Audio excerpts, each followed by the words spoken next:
So Jensen, thanks for the document comparing stages per users versus SpAN. And it's based on the data, it's very clear that SpAN is a better indicator of conversion. However, that can be caused by three things, in my opinion. And each one will have a different implication for what we have to focus on as a company. So I think it's very important to decompose them. So SpAN decomposition is, first of all, SpAN is stages per namespace. And you can increase that if you have more users, because if you have more users, users have namespace, use stages, and then hence you have more stages per namespace. Then you can increase it by having more stages per user. And then lastly, you can increase it by having stage decoherence. I'm open to better words, but it means the non-overlap between users using different stages. If I have more stages per user, but they're all adding the same ones, that doesn't cause more stages per namespace. And each one has a very different effect on a company. If it's like, hey, just get more users and you'll get more money. Okay, not very eye-opening, but thanks. And let's focus on that, and let's focus how we can get more users in the namespace instead of their private namespace. If it's about SpU, it's stages per user, then great, we can keep doing what we're doing, because SpU is our leading indicator, not SpAN. Like SpU is more specific, so it would be better to use that. It's probably not, because you've shown that SpAN is more of an indicator. And then the third one is really interesting, stage decoherence. That is like, hey, you need to bring different types of team members together. Intuitively, that makes a ton of sense. If you use GitLab, not just with your developers, but also with your security people, your ops people, your designers, your product managers, you have a much higher chance to convert. That might change the whole, like what we focus on as a company. Suddenly, attracting designers and product managers is like job 1, 2, and 3 in the company. Really big change. You've already shown that it's probably not SpU, because otherwise that data would have shown. Now the question is it active users or is it stage decoherence? Or you can call it diversity, stage diversity. Maybe that's a better word, but diversity has a special meaning in GitLab. I don't want to take away from our diversity and inclusion efforts by using that word too much. So really important to figure out, in my opinion, whether it's active users or stage decoherence. What do you think? So there's one thing I want to be clear about that this shows, and that is that SpU does have a positive influence on conversion. So we can't ignore pushing a single user to use more stages. It's just not as predictive of conversion as SpAN is. Right? I agree, but the additional effect is that due to more active users, and that's a bit of a like, yeah, the more users, more conversion. So that's not something that's not adding insight, or is it due to stage incoherence, which is super actionable? So if it's due to more active users, I would almost say, okay, let's forget about SpAN. Let's focus on SpU, because people understand what they have to do.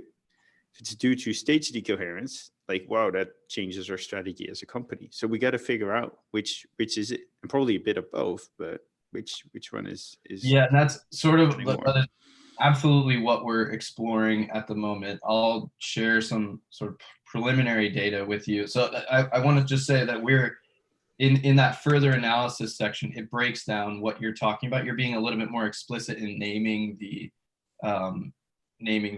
metrics first, which makes sense. But what we're looking at is really, it's a couple things. The first is, what is the relationship between adding users and conversion? And also, what is the relationship between adding stages and conversion? Because we still don't know if simply adding a stage is adding value that makes you convert, or if adding a stage makes it more likely that you hit an effective paywall and you convert at that point. Yeah, I don't, that difference matters less to me. It matters less somewhat, but the reason why that matters is that if we can pinpoint, let's say, users with a specific need and push them towards an effective paywall, that may be more effective at pushing conversion than expanding their usage across multiple stages. So that's part of what we're looking at. So like stage decoherence is a piece of that in saying, you know, if users sort of spread out across multiple stages, which one of those stages pushes their upgrade rate? Yep, that makes sense. By the way, I know this is maybe common language in the growth industry, but I think pushing someone into a wall doesn't sound very nice. So we should, I think, realize that there's humans behind this, and maybe change the language that is maybe common in the industry, but I don't feel comfortable with. Yeah, absolutely. And what I mean by that is really kind of making them surfacing a feature that might be helpful. That is a big feature. Yeah, we've started calling it feature discovery moments. Yeah, thanks. I'm much more comfortable with phrasing it like that. So let me just share this data with you real quick, just before we move off of that subject, just because this is the type of further insight we're looking at. So like this is a count of users versus their conversion rate on this side within 90 days. So these users converted within 90 days. Here's the total number total number of users that converted and that conversion rate. So this is people that added 1 to 2 users within 90 days. People that, I get it. Yeah. So that's super cool.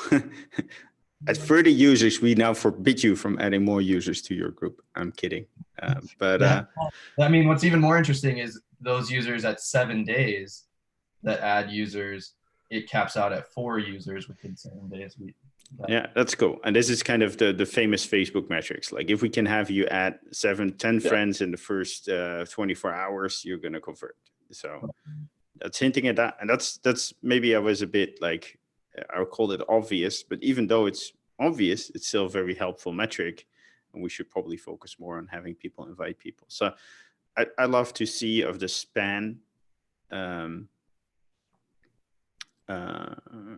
of the super high correlation we have. Like what of that is, hey, just invite 4 friends in the first 7 days, and what if that is using more stages for individual users, and what if that is kind of the variance in what stages people use. Right, absolutely. And this kind of points me to a strategy for single usage or small team usage, and a strategy for collaborative usage. Like what is effective at pushing single users to upgrade, and what is effective at pushing teams to upgrade? Because those might be 2 different things. Yeah, I'd focus only on teams for now. Like if you can do, let's get the team thing figured out. In the end, single users, you saw the announcement of GitHub. Like that market is going to zero sooner rather than later. So let's focus on making teams more effective. That's what we're really good at. Bigger teams doing the entire DevOps lifecycle. Absolutely. Not that I'm against the other one, but we need this data because right now we're kind of stuck in limbo. We're defining OKRs. We're now I'm reluctant to change SpU to SpAN because it's not super actionable, because people don't know whether they should push active users per namespace, SpU, or stage variance. I just figured I'm going to use variance instead of decoherence because it sounds more positive. Yeah. And on the variance side, I think there's also something to be said of, if we want to call it a higher level, like the cross SpAN adoption rate. So it's the rate at which a stage is successful at getting those users to adopt an additional stage.